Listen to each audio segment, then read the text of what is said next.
Agora que entendemos o que é eletrização, que é a mudança na quantidade de elétrons de um dado material, vamos resolver 3 questões desse conteúdo para a gente entender como que isso é aplicado e como que isso é abordado nas questões de física. E vamos começar com uma questão aqui do nosso Enem 2020, ok? Onde nós temos uma tirinha do gato Garfield e ele vê o gato, ele vem se aproxima dos pés de um rapaz e se esfrega na perna do rapaz. Ao se esfregar na perna do rapaz, logo em seguida, os pelos deles ficam todo eriçados, fica para o alto. Por que que isso acontece? O que aconteceu ali foi um processo de eletrização.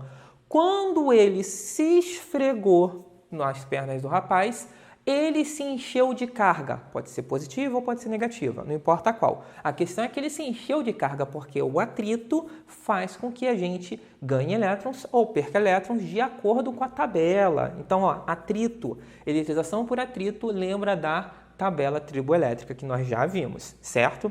Então, mas por que os pelos ficam em pé? Imagine o seguinte, se eu tenho um pelo aqui, eu tenho um outro pelo. Se os dois pelos se enchem de elétrons, qual é a tendência? Que eles fiquem o mais distante possível um do outro.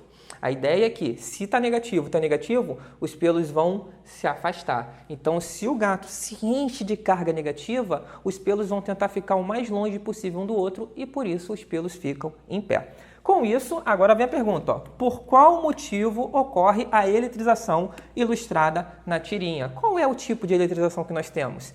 Lembrando que temos 3, eletrização por atrito, por contato e por indução. Vamos lá, letra A, troca de átomos entre a calça e os pés do gato. Pessoal, troca de átomo é trocar o objeto, é pedaço do objeto, não faz nem sentido. A gente aprende que os elétrons podem se mover, os átomos é um objeto. Trocar de átomo é como se tivesse se fundido, não faz sentido, ok?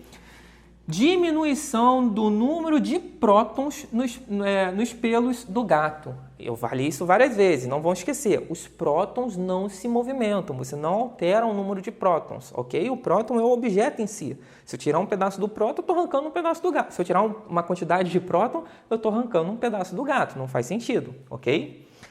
Criação de novas partículas eletrizadas. Criação de partícula, isso fere completamente a ideia da nossa física, da física básica que a gente está aprendendo aqui, tá? Não tem criação, surgimento espontâneo de partícula.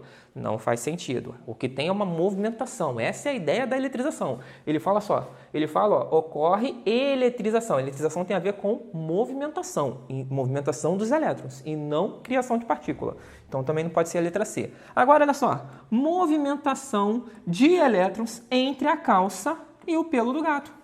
Correto, é o nosso gabarito. Nosso gabarito, letra D, né? Só para terminar aqui, repulsão entre partículas elétricas da calça e dos pelos do gato. Por que teria uma repulsão se inicialmente os dois estão neutros? Não faz sentido começar com essa ideia de repulsão, tá bom? Então, nosso gabarito, letra D.